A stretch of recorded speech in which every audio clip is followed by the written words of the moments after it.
Hello everyone, আমি সুচন্দ্রা। আমার নতুন একটা ব্লগে তোমাদের অনেক স্বাগত। পুরো ব্লগটা দেখো, আশা করি ভালো লাগবে। এই ব্লগটা হলো বৃহস্পতিবার দিনের ব্লগ। চিনির আপনি নিয়ে যাবেন স্কুলে সকাল সকাল, তো আজকে দেবো রাগির স্মুদি। ড্রাই ফ্রুটস ভিজিয়ে রেখেছিলাম, রাগিটা একটু ঠান্ডা হচ্ছে, তার সাথে আমি চিয়া সিডে একটু জলটা অ্যাড করলাম, পরে মধু আর লেবুটা দিয়ে খেয়ে নেব। এই চপারটা কিনেছি, হয়তো তোমাদের সাথে শেয়ার করা হয়নি, মাঝখানে জন্মাষ্টমীর ব্লগ ছিল তো সেভাবে ইউজও করা হয়নি। তো এই চপারটা না খুব দরকার ছিল, একটা এই টাইপের পাওয়া যায় যেটা হাত দিয়ে টেনে টেনে করতে হয়, তো ওটা না আমার ঠিক কমফোর্টেবল লাগছিল না বলে আমি কোনোদিন কিনিনি। এইটা বেশ প্রেস করে আর অনেক সুবিধা হয়েছে জানো তো, সকালবেলায় চিনিকে যে একটু পোহা, তারপরে একটু নুডলস বা কিছু যদি বানিয়ে দেওয়া থাকে না, চিলা টিলা, সকালবেলা উঠে বেশি সবজি কাটতে একটু সময় লেগে যেত, তো এটাতে বেশ কাজ দিচ্ছে কিন্তু আমার। তো চিনি আজকে নিয়ে গেছে নুডলস আর একটুখানি বেদানা দিয়ে দিলাম। খাওয়া দাওয়া হয়ে গেছে আর হাতে একটা স্টার বানিয়ে দিয়েছি, দেখতে পাচ্ছ, ম্যাডাম খুব খুশি। অ্যাকচুয়ালি ওদের স্কুলে হচ্ছে রাইমস রিসাইটেশন হবে, সেটা হচ্ছে ফ্রাইডে। বাট আমি বলি না, মাঝে মাঝে না কি বার আর কি ডেট এটা পুরো ভুলে যাই। আমি বৃহস্পতিবারটাকে সমানে শুক্রবার শুক্রবার ভেবে চলেছি। তো আমি ওকে স্টার বানিয়ে দিয়েছি আর একটা ড্রেস, মানে স্কুল ড্রেস পরেই পাঠিয়েছি। তো যখন স্কুলে গেলাম, ম্যাম তখন বললো এটা 29 না 30 তারিখে। তখন আমার খেয়াল পড়লো, হ্যাঁ হোয়াটসঅ্যাপে তো 30 তারিখ পাঠিয়েছিল স্কুলের গ্রুপে, আমি ভুল মানে ভাবছি আজকে তো বৃহস্পতিবার। তো আমি স্কুলের ওখান থেকে জাস্ট বেরিয়ে সন্দীপকে জিজ্ঞাসাও করলাম আজকে বৃহস্পতি না শুক্র। তো ম্যাম বললো প্রপসটা নিয়ে যেতে, কালকে দিতে। তো আমি বললাম ঠিক আছে। আর বললো কালকে ওকে স্কুল ড্রেস পরাতে না, অন্য আর কি অন্য কোনো জামা কাপড় পরিয়ে দিতে। তো আমি বললাম ঠিক আছে, একদিকে ভালোই হয়েছে। তো ওটাই হচ্ছে আর কি, বলছিল যে কালকে না পরশু দিন কথাই বলছিলাম ম্যামের সাথে। বাড়ি চলে এসেছি, আজকে ব্রেকফাস্টে ওই যে তালের বড়া বানিয়েছিলাম জন্মাষ্টমীতে, লাস্ট 4-5টা পড়ে রয়েছে। রোজ টুকটুক করে খেতে খেতে এখন 4-5টা আছে। তো এই চা, কফি আর তালের বড়া আর বিস্কিট খেয়ে নিয়েছে আমি আর সন্দীপ। রান্না বান্না সপ্তাহের শেষের দিক, যেহেতু ফ্রিজে মোটামুটি সব ক্লিন করছি। তো একটু বিট ছিল, দুটো দুটো বিট আমি একদম কেটে রেখেছিলাম, সেটাকেই আর কি বিট বাটা করে নিচ্ছি। তার সাথে আজকে দই পাঁপড় বানাবো। তো দই পাঁপড়ের জন্য দই একটু জল আর নুন দিয়ে ফেটিয়ে রাখলাম, আর গুঁড়ো মশলাগুলোকেও একটু জল দিয়ে রাখলাম। তার সাথে এখানে একটু কাসুরি মেথি ব্যবহার করবো, আর কাসুরি মেথি দেখবে একটু রোস্ট করে ব্যবহার করলে না খুব ভালো গন্ধ হয়। এদিকে তেলের উপরে জোয়ান, জিরে, শুকনো লঙ্কা দিলাম, তারপরে গুঁড়ো মশলার পেস্টটা দিয়ে দিলাম, দেন আদা ঘষে রেখেছিলাম, আদা, নুন, কাঁচা লঙ্কা, হিং, আর আজকে চিনির পরিবর্তে গুড়ের পাউডার ব্যবহার করেছি। মশলা কষিয়ে নিয়ে গ্যাসটা অফ করে দইটা অ্যাড করে নুন দিয়ে দিলাম, সামান্য একটু জল দিয়েছিলাম, তারপরে একটুখানি ফুটিয়ে নিয়েছি, নিয়ে পাঁপড়গুলো অ্যাড করে কাসুরি মেথি আর তোমার একটুখানি ধনেপাতা দিয়ে ঢেকে রেখে দিয়েছি। তো রান্না তো খুবই সিম্পল ছিল, হয়ে গেছে। তারপর আর ব্লগ কন্টিনিউ করিনি। তোমাদের সাথে একটা খুব ভালো খবর শেয়ার করি। আমাদের বাড়িতে বেড়াতে এসেছিল আমাদের বন্ধুরা, মনে আছে ডিসেম্বর মাসে। তো ওরা আর কি মানে কালকে ওদের মেয়ে হয়েছে, তো তারপরে ওই জন্যই আর আমরা আনন্দে কথা টথা বলছিলাম, ফোন এসেছিল, সন্দীপও কথা বলছিল, এসব নিয়ে ডিসকাস করেছিলাম আমরা, তো আর ব্লগ করিনি। তো খুব ভালো একটা খবর, মানে ভাবো কি সুন্দর মেয়ে হয়েছে, ফুটফুটে একটা। আর এদিকে না তোমার বিকালবেলা একটু বেরোচ্ছি। বিকালবেলা বেরোনোর কারণটা হচ্ছে যে আমার চশমাটা বলেছিলাম একটা ব্লগে চিনি ভেঙে ফেলেছে, তো টাইটানে বানাতে দিয়ে এসেছিলাম। ফোন করে বলেছিল 2-3 দিন তো সময় লাগে, তো কালকে দুপুরবেলাই ফোন করেছিল যে ওটা হয়ে গেছে ম্যাডাম, আপনারা নিয়ে যেতে পারেন। তো আমরা বললাম ঠিক আছে, বিকালে নিয়ে যাব।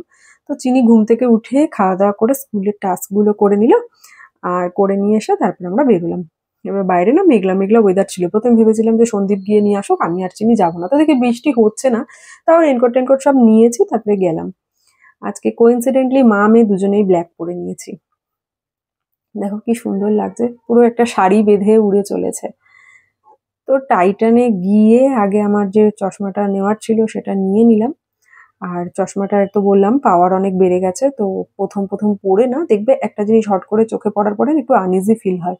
আর চিনি রানীকে দেখো সব জায়গায় গিয়ে কিছু না কিছু খোটাখুটি করা চাই। তো একটু চোখে পড়ার পরে না আনইজি ফিল হচ্ছিল, মনে হচ্ছিল অনেক ভারী লাগছে বা কিছু। তারপরে প্রায় 10 মিনিটের মতন আমি ওখানে ওয়েট করেছি চোখে পড়ার পরে। তো এখন ঠিক আছে। আর নতুন ফ্রেম তো বললাম, লাস্ট 6 বছর ধরে একটা চশমা ব্যবহার করার পরে অন্য ফ্রেম মানে মনে হচ্ছে কিছুই মুখে স্যুট করছে না। দেখো কয়েকদিন গেলে আবার এটা ঠিক হয়ে যাবে। তারপরে বিশালে এসছি। দেখো বিশালে এসে ম্যাডাম নিজে একটা মাথায় টুপি পরে নিয়েছে, সব ব্যাগ কাঁধে নেবে। তো বিশালে বেসিক্যালি এসছি সেই রাখির দিন, এত বৃষ্টি হচ্ছিল, দক্ষুর জন্য কোনো গিফট কেনা হয়নি, তো ভাবলাম বিশালে যখন এসছি দক্ষুর জন্য গিফটটা নিয়ে নিই। আর চিনির ওই একটা পিঙ্ক কালারের টুলের উপরে দেখো, ওটার উপরেই খাবে, ওটার উপরেই লিখবে, আমি মুছে মুছে দিই, স্টিল খাওয়া লেখা সব একটার উপরে করছে, ওই জন্য একটা ছোট্ট স্টাডি টেবিল নিয়েছি। আর এই যে ক্যারাম বোর্ডটা দেখলে, এটা দক্ষুর জন্য নিয়েছি। আর এই স্টাডি টেবিলটা চিনির জন্য নিয়েছি। স্টাডি টেবিলগুলো না আরো বড় বড়গুলোও ছিল, বাট আমি আর চিনির জন্য বেশি বড় নিইনি, ওটা নিলাম। আর এই যে সবুজ কালারের বেন্টেনের চেয়ারটা দেখছো, এটা সন্দীপ চিনিকে কিনে দিয়েছে, আমি ওই ছোট টেবিলটা কিনে দিয়েছি। আর বলেছিলাম একটা ছোট্ট কড়াই নেবো ঠাকুরের জন্য, সেটাও বিশাল থেকে নিয়ে আর দুই একটা টুকটাক জিনিস নিয়ে চলে এসেছি। আগের দিন যেখানে কফি খেয়েছিলাম, রাজন্যা কট্টু টি মনে হয়, হ্যাঁ স্টলটার নাম, ওখানে চলে এসেছি। ওখান থেকে আমি আর সন্দীপ কফি খেলাম।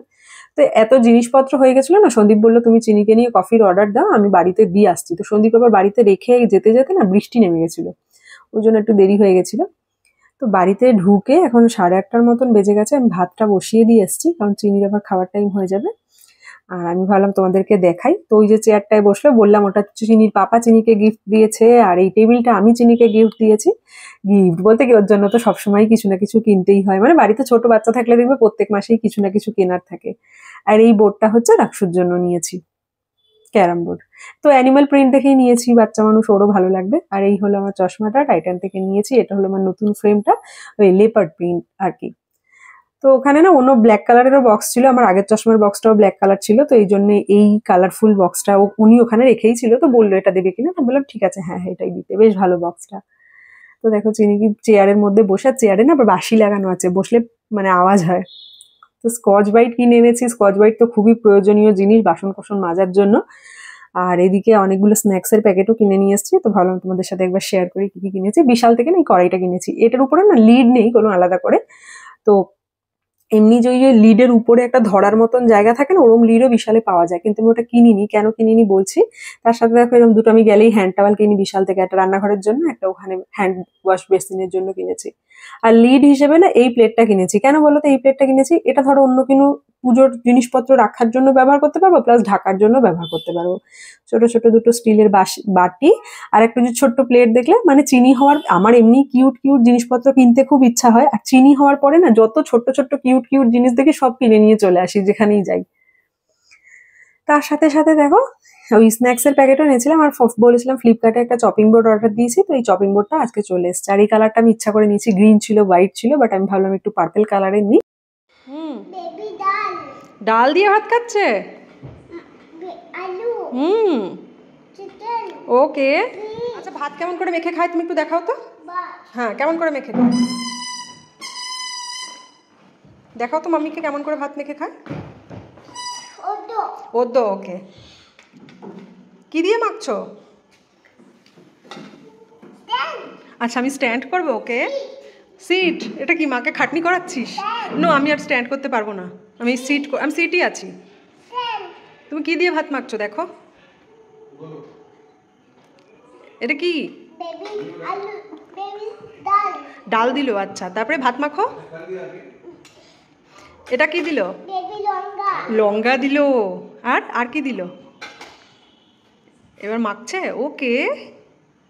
ওরে বাবা, সুইট সুইট। আর কি দিল বেবি? লঙ্কা। আর কিছু খেলো না বেবি, খালি ডাল আর লঙ্কা? উফ, লঙ্কা খেলে ঝাল লাগে।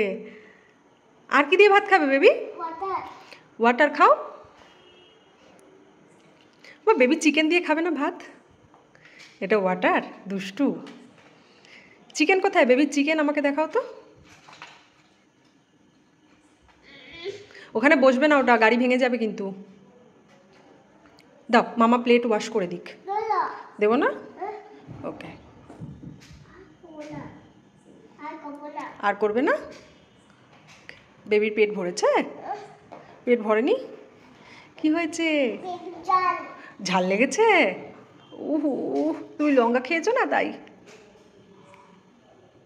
তো আমার কিউটির নতুন কিউট প্লেটের মধ্যে দিয়ে দিয়েছি ফ্রাইড রাইস, আর সাথে দিয়ে দিয়েছি পেঁয়াজ। বাচ্চারা দেখবে, মানে অনেক বাচ্চারাই দেখেছি কাঁচা পেঁয়াজ খুব পছন্দ করে, যেমন চিনিও কাঁচা পেঁয়াজ খুব পছন্দ করে। তো এখন বিট বাটাটাতেও ঝাল টাল কম দিই, কারণ চিনি খায় তো, ওর জন্য। আমাদের তো বিট বাটা দই পাঁপড় রয়েছে, তো চিনিকে আর রাত্রিরেও সব দিলাম না, ওর জন্য ফ্রেশ একদম বিট গাজর আলু বিনস এসব দিয়ে ফ্রাইড রাইস বানিয়ে দিয়েছি ওকে, বাটার দিয়ে। বাটার কি ঘি দিয়েছিলাম আমার ঠিক মনে পড়ছে না এই মুহূর্তে। ও খাচ্ছে, খাওয়া হলে আমরা আর কি খাবো। আর এই ব্লগটাকেও শেষ করবো। আর আগের দিন আমার ব্লগে ওই মলি কমেন্টস করেছিল, মলি ব্লগটা দেখলে বুঝতে পারবে, যে স্ট্যান্ডে সব সুন্দর করে সাজানো আছে। সব বাড়ির একই গল্প, সব বাড়ির। এই যে আমি দেখাবো, এইখানে আজকে আমি ওর জন্য ব্লগটা রেখেছি, কারণ রোজ দিন তো আর ওই সমস্ত ব্লগে শেয়ার করা যায় না, বা সবসময় সব ভিডিও করাও হয় না। তো তো ঘরে বাচ্চা কাচ্চা থাকা মানে ঘর অগোছালো হওয়া, ওই আমি গুছিয়ে রাখি তাই হয়তো সবাই গোছানোটাই দেখে। তো এই হচ্ছে অবস্থা। এখন এইগুলো সব আমি গোছাবো, ম্যাডামের খাওয়া দাওয়া হয়ে গেছে, আমরা গুছিয়ে তারপরে খাবো। আর এই ব্লগটাও এখানে শেষ করি, আবার দেখা হচ্ছে নতুন ব্লগে। চলো টাটা, বাই, সবাই ভালো থেকো।